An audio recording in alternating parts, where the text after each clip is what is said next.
Alors bonjour, on va faire la paracha qui est la paracha donc du livre de Vaïkra, qui est depuis le point de départ de la Torah, c'est la 33e paracha, nombre 33, nombre clé de Gal et de Lag, à la fois Lag qui est Baomer qui est tombé dans la semaine de cette paracha, enfin, et de Gal qui veut dire délivré.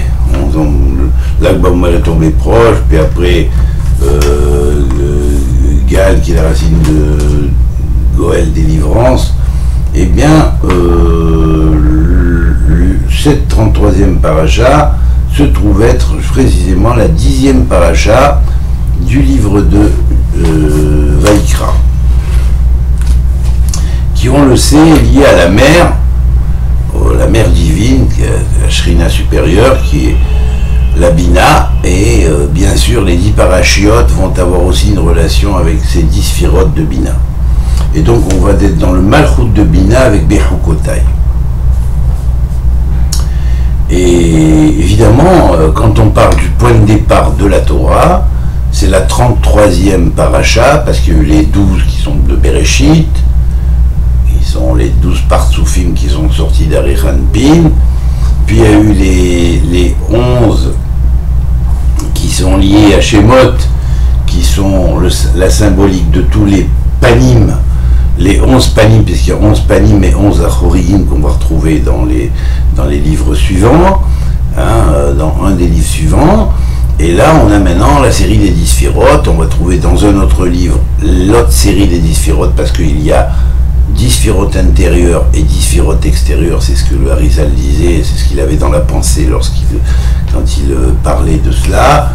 Et aussi, il ne faut pas oublier non plus qu'il a été très versé dans la Kabbalah de Rabbi Abraham Boulafia, qui est le fondateur et celui qui a dévoilé ce système-là. Alors bien sûr, le nom en 4 lettres, on voit ici marqué, Aleph, Ain, Lamed, Kaf. J'espère qu'on le voit, voilà là. Aleph, Ain, Lamed, Kaf, qui sort de ces 4 noms que j'ai mis ici en jaune, et vous pouvez les voir sur le Shamim Forage directement, ici, voilà le premier, voilà le deuxième, alors le premier est là, le deuxième est là, oui, le troisième est là, et le quatrième se trouve être ici. Vous voyez, ça forme une quadrangulation, mais on part par les diagonales pour obtenir les lettres. Une des lettres de chacun de ces noms qui va donner le nom en 4 lettres, qui est le nom clé de la paracha, qui s'appelle A-E-A-L-A-Cha. Alors ça veut dire quoi? On a dedans un Aleph, ouais, comme le Or de Adam Arishon. On a un Haïm qui est comme le Or, ou l'habit de peau de quel s'est revêtu Adam Arishon après la faute. On a un Lamed et un Chaf qui est le Lech de Lech Lecha aussi. Ça veut dire que tu dois être toujours capable et prêt à faire un Lech Lecha et remettre en cause tout ce qui se passe dans toute génération, parce que tu veux chercher la vérité, et pour chercher la vérité comme Abraham, il ne faut pas hésiter des fois à remettre en cause certaines choses, voilà, parce que les habitudes créent des problèmes. Et là, ici, donc la paracha, c'est Bechukotai. Bechukotai, sa Bechina dans l'ensemble même du grand livre de la Torah, c'est Tiferet, de Tiferet, ou harmonie, d'harmonie, équilibre, d'équilibre, ou méditation de l'alchimie sacrée de la mer qui travaille sur le cerveau droit et le monde même de ce qu'on appellerait le Talmud, la Mishnah et la Gemara. C'est tous les secrets de toutes les halachot qui sont marqués là-bas et qu'on peut comprendre à un niveau spirituel, parce que c'est le reflet de la société d'en haut et c'est pas un simple pile-poule. Alors bien sûr, le pile-poule, c'est une pâle imitation de de la philosophie hermétique, hein, c'est tout. Bon, c'est de la philosophie pour le peuple, quoi. Voilà, c'est tout. À sa manière, un peu différente, mais c'est tout. Voilà. Alors bien sûr,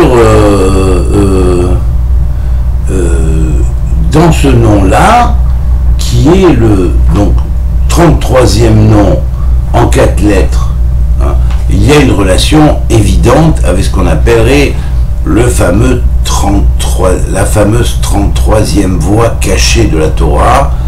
Le chiffre 33, c'est la clé, c'est une clé qui est plus ou moins messianique, et on va voir qu'en plus la valeur numérique même du nom de cette 33e paracha est on ne peut plus messianique dans sa structure, parce que sa valeur numérique c'est 121, et 121 c'est un kollel au-dessus de 120.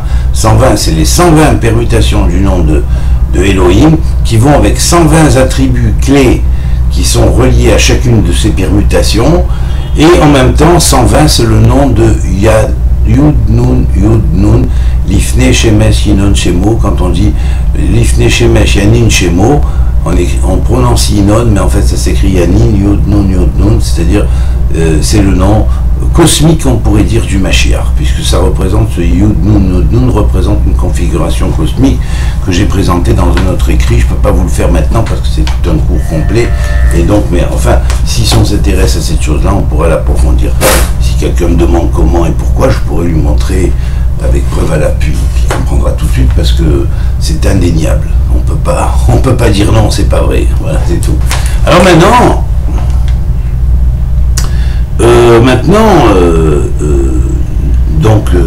nous apprenons cette chose-là, et donc dans ce Tiferet de la Bina, qui va nous apprendre les règles de la justice, et aussi des agadotes, des histoires qui vont nous faire prendre conscience de certaines valeurs alchimiques, méditatives, à l'intérieur même du Talmud, hein, vous voyez, et en particulier relié à Malchut, puisque la sphère de Bechukotai est dans la mer, la sphère de Malchut. Et du reste, très intéressant, parce que le nom qui est lié à Malchut, c'est le nom de Yud Kevavke, qui s'écrit de cette manière, et retenez bien, Yud Vav Dalet He He Vav Vav He He. On voit que chacune des lettres de Yud Kevavke est redoublée en nombre. Le Yod Vav Dalet de Yud, c'est finalement 20, c'est-à-dire 2 fois 10, comme la première lettre, 2 multiplié par 2. Et puis le He qui vient après, c'est 10, 2 fois 5. Et puis le Vav qui vient après, c'est 12 par 2 fois 6. Et le He qui vient ensuite, c'est He par 2 fois 5. Et là, on arrive au nombre 52, qui est un redoublement du nombre de Yud Kevavke. Alors ça forme quoi? Si on veut résumer en 2 lettres le nombre 52, on fait 50 plus 2, et puis on obtient le fils. Ben. Le fils. Ben. Et ce nom s'appelle le Shem Ben, le nom du fils. Le nom du fils, c'est aussi cet attribut malchoutique pour accéder au royaume que Dieu a donné à chaque individu sur terre, et dans sa conscience divine, à développer pour naître comme fils divin ou fils de la lumière et de l'alliance du feu dans le monde d'en haut. Et alors bien sûr multiplié par 10, parce qu'il y a 10 sphérotes et toutes ces sphères contiennent 10 sphères, quand on fait les 10 fois Malchut, nous obtenons 520, c'est-à-dire 52 fois 10, qui est la valeur numérique de Sachar, qui veut dire à la fois la rétribution. Mais pourquoi tu as une rétribution? Parce que tu es cachère. Alors là, cachère, ça veut dire cachère aux yeux de Dieu, hein. Ça n'a rien à voir, moi, avec spécialement la cacheroute, ou les lois et les règles de la cacheroute au niveau matériel, mais cachère dans le sens qu'essar, comme un sar, comme un prince vis-à-vis de Dieu, et consommable par le monde d'en haut, consommable dans le royaume, et qui devient un fruit consommable qui a été pendu ou qui a été donné par un bon arbre. Voilà. Alors, bien sûr, ça c'est la valeur numérique de Bechukotai. Alors maintenant, évidemment qu'on sait très bien que chacune des sphirotes 52 nombres, on pourrait dire 52 éléments qui existent dans ce nombre et de Yud Kevavke de l'éternel liés à l'univers de Asiya, c'est-à-dire l'univers du Malchut, du royaume et l'univers du monde psychophysique de l'action, eh bien on sait que c'est relié essentiellement aux 52 semaines d'une année. 52 semaines d'une année, ça fait exactement 364 jours, qui rappelle le fameux calendrier essénien ou Tsadducéo essénien, dont les clauses et les normes ont été retrouvées dans les écrits près de la mer Morte. À vous pencher dessus, extrêmement important et extrêmement clé pour comprendre le secret de ce qu'on appellerait la semaine sacrée et les 52 semaines sacrées de l'année. Voilà. Avec les semaines rajoutables tous les 7 ans ou années shabbatiques et rajoutables tous les 4 fois 7 ans ou dans 28 ans on rajoutait 2 semaines pour rattraper le quart de jour qui manquait. Alors ça c'était un calendrier sacré où chaque jour avait une prière précise avec un nom d'ange précis de chacune des années parmi les 28 années de ce calendrier solaire, purement solaire, alors qu'il y avait aussi d'autres prières qui étaient liées au calendrier lunisolaire. Voilà. Alors bien sûr, tout ça, ma foi, après l'exil, c'est tombé plus ou moins dans l'oubli, mais enfin, comme Dieu donne à l'homme des fois la disposition à enquêter et retrouver, ben si on joue les Sherlock Holmes de la Torah et surtout de la Kabbalah, ben on peut arriver et dire oui, vous avez juste Mr. Watson, effectivement c'est bien comme ça que ça se passe, et à reconstituer les chaînons manquants.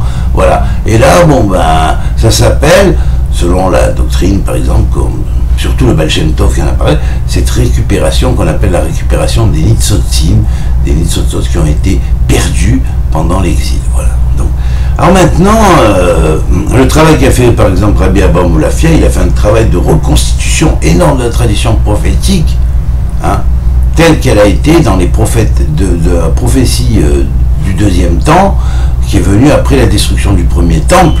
Si même elle était moins, cette tradition prophétique, moins élevée que la tradition prophétique qui était jusqu'au premier temple, mais quand même elle avait gardé beaucoup de choses qui ont été complètement oubliées après la destruction du deuxième temple. Voilà, bon ça c'est précisé juste maintenant. De quoi parle, c'est juste pour préciser, mais de quoi parle cette paracha de Bechukotai? Quel est le sujet? Alors le sujet principal c'est immédiatement, on va lire le premier passouk pour voir, je le lis en hébreu, puis après je vous lis en français le texte. Voilà, puis ceux qui lisent l'hébreu liront le texte en hébreu. Voilà. Im bechukotai telchu, ve'et mitzvotai tishmeru, ve'asitem otam, ve'natati gishmechem be'itam. Venatna haaretz yevula, ve'etz hatzadeh iten pirio. Voilà. Alors bon, je vous traduis les deux passouk, deux premiers passouk, on va lire un petit peu la suite. Alors, ne vous faites, excusez-moi, si vous vous conduisez selon mes lois, Bechukotai, ça veut dire mes lois, même mes lois profondes que vous ne comprenez pas tout bien exactement et pourquoi je les ai données. Et si vous gardez mes préceptes et les exécutez, il ne suffit pas seulement de les avoir, il faut les exécuter, hein, et je vous donnerai les pluies en leur saison. La terre lèvera son produit, et l'arbre des champs donnera son fruit. Le battage de vos grains se prolongera jusqu'à la vendange, et la vendange durera jusqu'au semail. Ça, c'est au niveau littéral, on peut le prendre. Hein. Littéral. Prenons-le littéral. Dieu ne ment pas. Si vous allez dans mes voies, vous aurez tout ça. Et il va continuer. Vous aurez du pain à manger à satiété.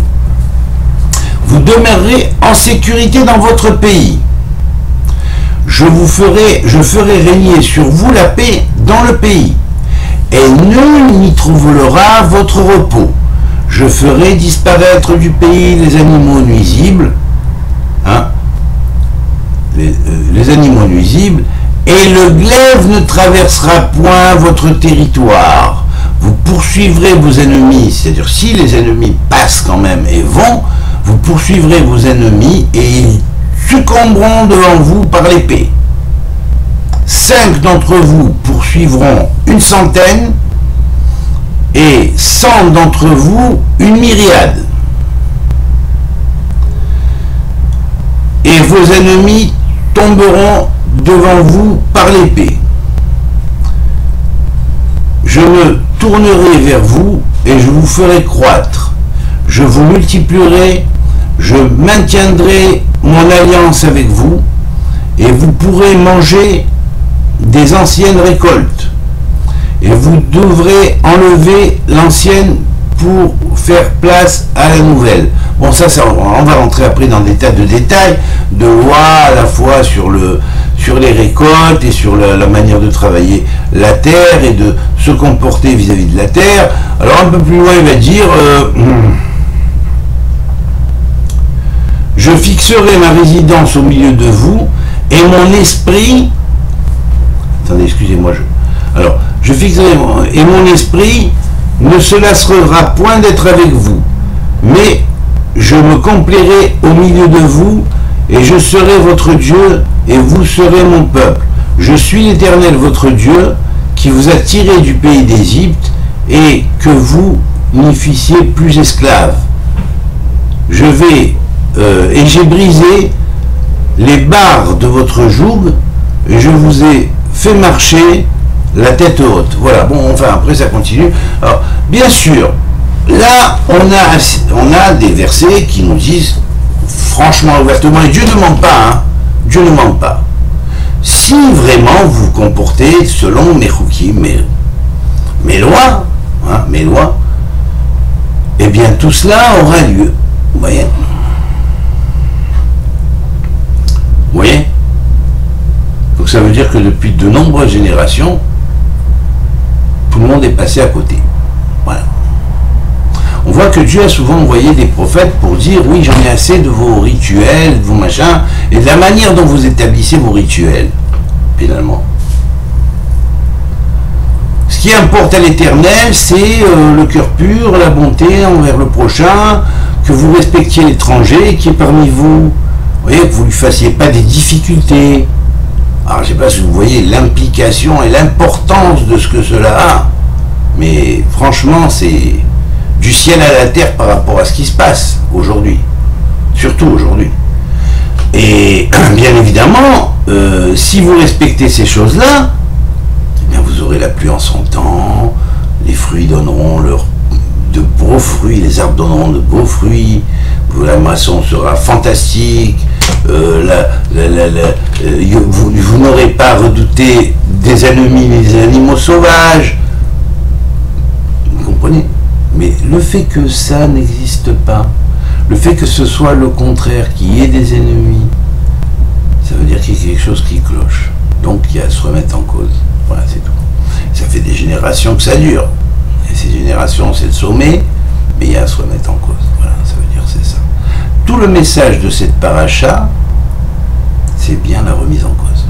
Alors, ça ne sert à rien de dire, vous voyez, j'ai entendu un rave qui parlait, qui disait oui, ce type, il parle contre les rabbins, il est anti-rabbin, il critique les rabbins, il veut sortir le peuple juif de ce qu'il fait, il est satanique, il appartient à une secte.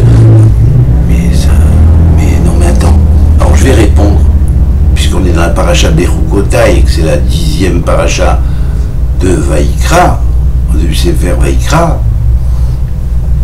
33e paracha depuis le début. Alors je vais lui répondre. D'abord, il y a rabbin et rabbin. Il y a des vrais rabbins, il y a des faux rabbins qui sont autoproclamés et il y en a en pagaille. Il y a des faux rabbins qui utilisent des fois, ou des rabbins vrais qui ont reçu leur certificat de rabbinut, c'est-à-dire un papier reconnu devant 3 personnes qui ont jugé, ils lui ont posé des questions, il a répondu de halakha, c'est tout. Voilà, par là, par ça, bon ben, d'accord? Il y en a qui abusent de leur pouvoir sur le peuple, c'est ce que j'ai critiqué. lorsqu'on accuse trop les gens, je dis il ne faut pas accuser trop les gens, ça ne sert à rien. Il ne faut pas accuser trop les gens, il faut voir le bon chez les autres et même chez les non-religieux. J'ai rien dit que le Baal Shem Tov n'a pas dit avant moi, hein, ou que d'autres, ou Rabbi Shimon Bar Yochai n'a pas dit avant moi. Et l'exemple même de l'histoire de Rabbi Shimon Bar Yochai qui sort de la grotte avec Eliyahu Hanavi, qui lui dit rentre dans ta grotte parce qu'elle est restée encore un an, parce que vous ne maîtrisez pas votre pouvoir et vous exercez la justice divine trop rigoureuse sur les autres, ben c'est bon pour certains rabbins. Ça. Voilà, c'est tout ce que je veux dire. Alors, ne culpabilisez pas trop les autres. Commencez à vous culpabiliser vous-même et voir là où ça cloche. De plus, de même que moi d'ailleurs. Bon, alors bien sûr, maintenant, en ce qui concerne les rabbins, il y a des rabbins, les vrais rabbins, c'est des rabbins qui ont obtenu, ou qu'on a appelé Rav, parce que c'était des maîtres, il n'y a rien à dire. Mais moi, j'ai rien contre le Rambam, contre Rabbi Aboum Boulafia, contre le Ramchal, contre Ramak, contre tous ces grands, et même ceux du Talmud, je n'ai rien contre eux, parce que Tanaïm et Amoraïm, il ne leur arrive pas à la cheville avec leur pile-poule talmudique qu'ils font aujourd'hui, et ils savent même pas, ils comprennent même pas ce que ces rabbinim ont dit et à quelle tradition c'était relié avec une clé tanachique à la base et à l'origine, et puis ils critiquent. Ils croient que le Talmud, c'est du pile-poule, c'est-à-dire de la gesticulation mentale à bon marché. Un genre de philosophie à la juive, hein, représentant le typique de l'esprit juif, hein, mais non. Et puis voilà, et puis après ça, tu caricatures tout, tu critiques tout. C'est pas que ça le pile, c'est pas comme ça qu'il faut le voir. Tu peux le voir autrement, tu peux le voir comme des avis du monde, comme des aspects du monde différents. Mais pour ça, il faut que tu aies les kélim ou les récipients et que tu apprennes à les maîtriser, à les apprendre, d'abord pour savoir de quoi ça parle. Hein? Quand on parle d'un œuf pondu, la poule, et avant Shabbat et après Shabbat, qu'est-ce que ça veut dire? Hein? C'est pas prendre au pied littéral ou un bœuf qui en corne dans le champ du voisin ou contre le champ du voisin. Hein? Vous prenez ça tout au pied de la lettre. Et je vous ai vu, quand vous étudiez dans vos yeshivot, vous prenez ça au pied de la lettre, ben je regrette, ça a d'autres significations que la prise au pied de la lettre. C'est tout. Je suis désolé, c'est ça qui va me différencier de certains. C'est tout. Maintenant, écoute qui veut, comprendre qui veut. Toujours utile que j'étais dans des cours d'un certain Ravacher, et d'autres d'ailleurs, hein, de Talmud, où lorsque j'ai expliqué les choses sur le Talmud, il a dit, j'ai entendu, et croyez-moi, il faut arriver à sa cheville, hein, et vous y arrivez certainement pas à sa cheville, hein. Eh bien, quand il a dit comme ça, j'avais entendu déjà qu'il existait un pshat, un remez, un drash et un sod, mais ça, c'est magnifique et c'est du sod à sod. Alors ça va. Non. Et j'ai pas de compte à rendre à des gens comme ça qui me qualifient de missionnariste chrétien, de bonhomme qui appartient à une secte de ci ou de ça, hein, et des gens qui ont des préjugés comme ça qui se disent des rabbins. Et c'est quel rabbin ça? C'est pas les rabbins ça. Ceux-là, c'est ceux que tout ce qui est marqué là dans Bechukotai, Téléchou, ils font le contraire, et en faisant le contraire, parce qu'au lieu de se comporter avec l'amour d'Israël, ils jugent, ils préjugent, ils jettent des statuts, ils jettent des discrédits sur les gens, et du mot Sichemra, chose qui est interdite dans la Torah, il faut un tribunal de 23 juges pour juger une chose comme ça, jusqu'à 71 juges. Hein? Et ces gens-là, ils se prennent pour les grands de la halacha parce qu'ils ont fait je ne sais combien de dapim de Gemava, mais il faut les intégrer, les dapim de Gemava d'abord et avant tout. C'est tout, voilà. Bon, maintenant j'ai dit ce que j'avais à dire. Hein, voilà. Alors la parachat Bechukotai, elle remet les gens dans l'axe. Voilà. Si vous allez dans mes lois, que vous les faites, vous aurez la paix en vous et vous aurez tout ce qu'il faut. Voilà. Maintenant, sinon, il y a des problèmes. Maintenant, si par contre les ennemis viennent vous perturber, eh bien 5 en poursuivront 100 et 10 en poursuivront 1000, des milliers. Et bien voilà, c'est comme ça. Ça veut dire une force du mal entre, avec une once de force du bien, on peut la repousser. Mettez-en 100, mettez-en 1000, avec 4 ou 5 on va les détruire. Mettez-en 200, 2000, avec 7 ou 8 on va les détruire. Alors c'est tout. Vous faites pas le poids, taisez-vous, remettez-vous à votre place, vous êtes des blancs-becs, parce que vous ne savez même pas de quoi vous parlez, hein. Venez me le dire en face, prenons un texte en tête à tête, prenons des personnes qui sont autour, qui écoutent, et puis chacun donnera son avis. On verra comment on comprend l'interprétation des choses. Voilà, c'est tout. Je ne rentrerai pas dans votre système de pile-poule, parce que pour moi, c'est ce système de pile-poule-là qui est la chose qui a éloigné le peuple juif de la compréhension originelle qu'il y avait de la Torah, et même du Talmud. Voilà, c'est tout. Voilà. Quand aujourd'hui, il y en a qui interprètent le Talmud, hein, et qui se disent, oui, on peut faire le forex en appelant à l'étranger des goy, hein, parce que des goy, oui, on a le droit de le faire, hein, c'est des goy après tout, hein, et puis ça leur fera payer pour ce qu'ils nous ont fait dans les générations antérieures. Ça ne s'appelle pas Berkouta Tilichou. À cause de ça, vous créez la haine et vous empêchez le peuple juif de vivre en paix. Voilà, c'est tout. Alors, si maintenant ça vous gêne ce que je dis, j'en ai rien à foutre, parce que je continuerai à le dire de toute façon, envers et contre vous tous. Voilà, jusqu'à ce que... Voilà, c'est tout. Alors, quand des gens comme ça disent « faut le tuer », hein, pas en parlant de moi, mais en parlant de quelqu'un d'autre, hein, un autre juif, hein, il faut le tuer pour ce qu'il dit. Et c'est pratiquement la même chose qu'il a dit pour moi, sans dire le nom, en disant je ne dis pas le nom, mais vous savez, vous voyez qui c'est, et machin.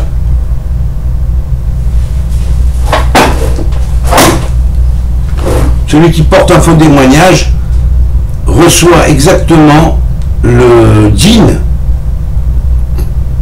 du faux témoin, qui est l'exacte sentence de si la culpabilité du coupable avait été démontrée. Or, comme je ne fais pas partie d'une secte, ni je suis un missionnaire chrétien qui vient pour casser le judaïsme et pour emmener les gens dans un abîme, ben ça s'appelle du faux témoignage, ça s'appelle du témoignage mensonger et du Mossi Shemra, par voie détournée, bien sûr, parce que c'est les serpents, ça marche pas droit. Les serpents, ça marche pas droit, les serpents, ça aussi, comme ça, voilà. J'ai assez dit. Il y a bien un moment où il faut répliquer, parce que sinon, ils se croient tout permis, ces gens-là. Depuis ceux qui dirigent les centres Rachi et compagnie, qui se permettent de faire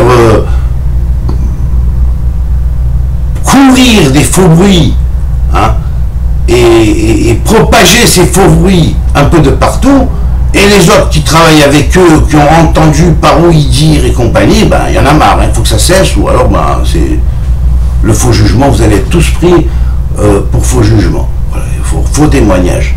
Et gare au faux témoignage, hein. Voilà, c'est tout. Allez, que Dieu vous bénisse.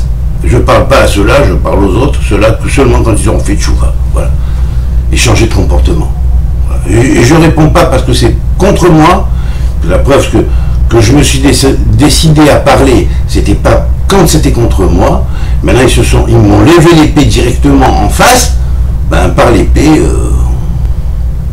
l'épée contre l'épée, hein, ça va, ça suffit. J'ai assez pris dans la tête pendant des années avec tout ça, hein. Ils m'ont assez poursuivi, espionné, envoyé des bonhommes s'infiltrer, envoyé des faux profils pour me marquer des choses abjectes, hein, ou en MP pour m'insulter, hein, ou alors me faire sauter par l'intermédiaire de leurs hackers quand ça parle d'eux, un truc qui parle de Pâques, et sorte. Oh machin, ça suffit me faire des bruits quand je parlais, tout ça, pour faire que je crois que c'est les autres, ils ont même mis des voix en arabe, alors ça va, ça suffit, hein. Ça suffit, on vous connaît, vous êtes les salafistes juifs, et c'est vous-même qui créez la base du salafisme et les dynimes qui tombent sur Israël. Alors à très bientôt, chers amis, que Dieu vous bénisse, et ne faites pas comme ces gens-là. Ne faites pas comme ces gens-là. Ne faites pas comme ces gens-là.